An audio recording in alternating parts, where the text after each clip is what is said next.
Hello mga kapuso, ako po si Mix Almendras at ako ang bisita nyo ngayong araw na ito sa Farm to Table. At ngayong araw na to, tuturuan ko kayong magluto ng isa sa mga paborito kong, kinakain sa bahay na niluto ng nanay ko. Ito ay ang walnut pesto. Nakuha ko tong recipe nito sa nanay ko kasi kadalasan kasi pag bata ka nga, ayaw mo talaga ng mga green, takot ka sa gulay.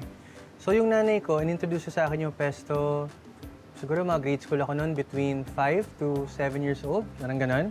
So una hindi ko siya maintindihan, pero masarap pala siya. Now, pagdating sa pesto, isa sa mga pinakamahalagang bagay dyan, yung ingredients. Ngayon, iisipin nyo habang kausap ko kayo, bakit walnut pesto ang lulutuin ko? Mukha siyang simple, pero ang kahalagahan pagdating sa pesto or these types of ingredients, number one, saan nyo inaangkat yung sangkap na gagamitin nyo. So, ang kahalagahan dito ay dapat laging fresh yung gagamitin yung basil. Personally, mas gusto ko fresh. At normally, sa ibang pesto recipes, minsan gumagamit pa ng pecorino cheese. But for this one, we are just using regular Parmesan cheese. And it's important talaga kung ano yung ginagamit yung cheese kasi kada cheese, iba yung lasa na binibigay niya. So tara, i-grate na natin ang ating cheese. Ang galing! Ang saya-saya nito! So ang pesto kasi galing yun sa salitang, kung yung nagkakamali, pestare, ibig sabihin ng Italian, which is to pound or to crush. So ang traditional na pesto, ito lang ang ginagamit nila, dinidikdik lang nila yung dahon kasama ng lahat ng ingredients. Ngayon, syempre, dahil sa mga kapuso natin nanonood na on the go kayo, tulad ko, gagamitin ko dyan, food processor or blender.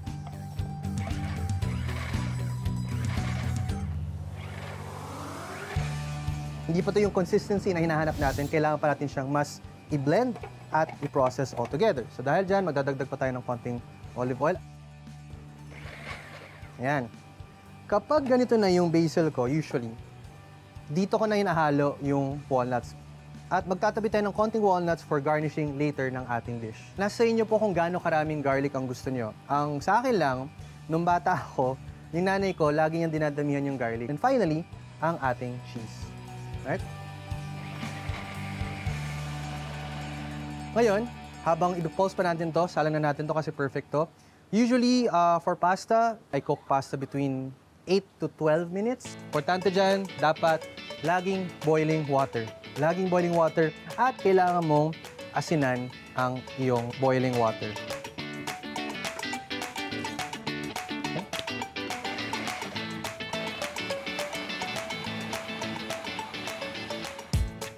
Okay. Ito yung consistency na hinahanap mo sa pesto mo. Yung chunkiness, yung may buo-buo. Kaya ginagamit ko rin dito, walnuts. At ngayon, nadagdagan natin ng lemon.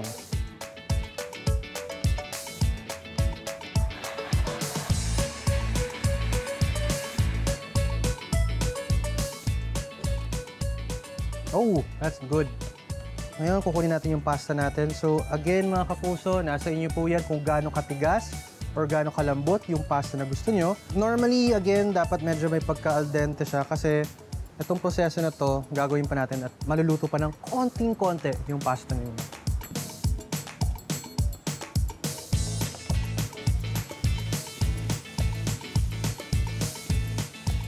Bawat strand ng inyong pasta coated with the basil, the garlic, the cheese, and most importantly, yung inyong walnut. Kasi yung walnut talaga yung nagbibigay ng crunch sa ating pasta na ito.